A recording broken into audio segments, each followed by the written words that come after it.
Behold him who takes away the sins of the world. Blessed are those called to the supper of the Lamb. Lord, I am not worthy that you should enter under my roof, but only say a word, and my soul shall be healed. Can we be really honest for a moment? My faith, like so many Catholics in middle age, has become a quiet routine. Mass on Sundays, the occasional prayer, participation in a few parish ministries, but little else. My heart wants more, but I don't know what more looks like. A friend told me that I should go on pilgrimage to a place where so many other faithful Catholics have walked and sat in silence and prayed in hopes of finding what that more feeling feels like.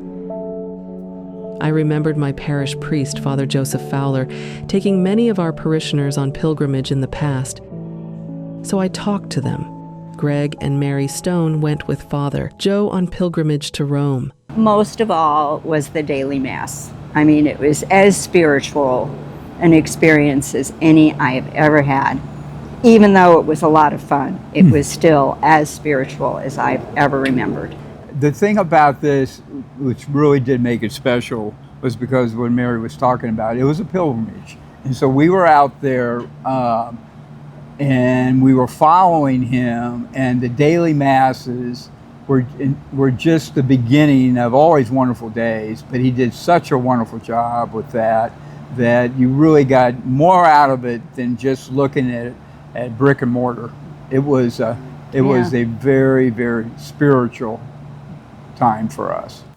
Father Joe, he's like my absolute hero.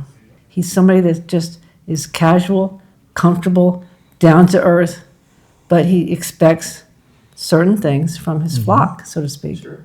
But he is the nicest man outside the church. It's not like he's not a nice man in church, but he's just a human being that absolutely has this huge spiritual side to him. His faith just exudes from him. Yeah. And it's almost like he says, come on, it'll be okay, it's good. Traveling with Father Joe is such an interesting and wonderful experience. He thinks of every detail in every city, in every site that you're going to see. You get a summary and you know where you're going, you know the sites that you're going to see, but he usually finds a way to add a few more sites to enrich the experience a little bit more. Both he and the travel company just think of every detail. And it's such a fantastic experience. You just show up in the morning right in front of the hotel. In one case, we had a restaurant that was not going to do what Father Joe wanted to do.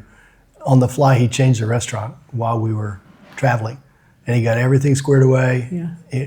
Every single meal that we had with Father Joe was top-notch. 5-star. If it wasn't top-notch, he made adjustments to make it top-notch. Yeah. He's extremely. I mean, I could see him in the kitchen particular. almost taste testing things, because it's like, if it's not right, I don't want it. And if I don't want it, I'm not serving it to my people. It was also just a tremendously spiritual experience for those that come to Mass at St. Michael's and get to hear Father Fowler say his homilies. Well, you get to hear that every day. So you get that great message every single day of the trip. And like others have said, it set the tone for the entire day. Was it worth the money? It was an expensive trip. It is worth every penny.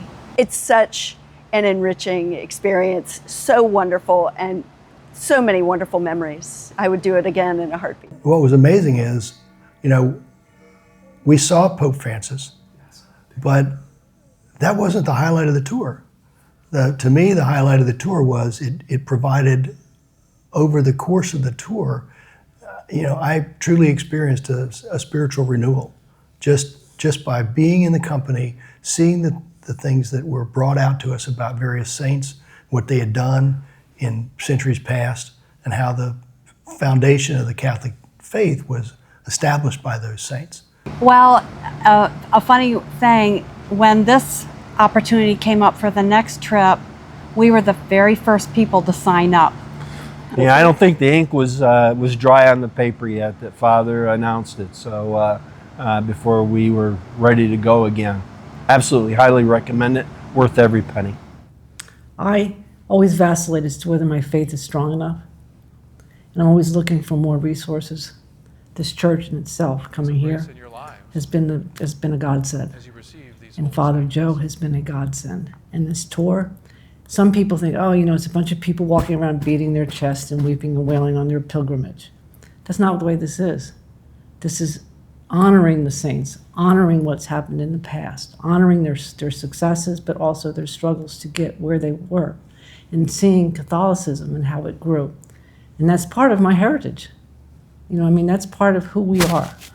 And that's what this tour does for me anyway. Right.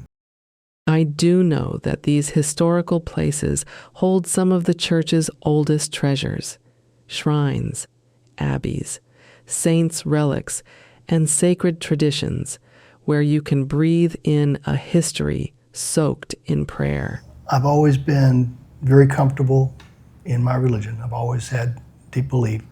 But this kind of reinforced that because of seeing what some of the saints had done, seeing the trials and tribulations that they went through, being on the same ground where they walked. And this is a pilgrimage. Mm-hmm. It is not a tour. This is a pilgrimage. And if you're going on this tour, open yourself up to the messages that will come to you during the tour. Right. Because they will come. You will have no way that you can block them out by being all excited about the tour, or going to see a castle, or going to see some particular architectural feature or art feature. You're going to experience in a pilgrimage, you're going to experience the reason you took the pilgrimage. I doubt a pilgrimage will solve all my problems, but it might change me in some way, in a way that enriches my relationship with God and brings me back to the heart of the church. I'm thinking a pilgrimage with Father Joe is a good place to start.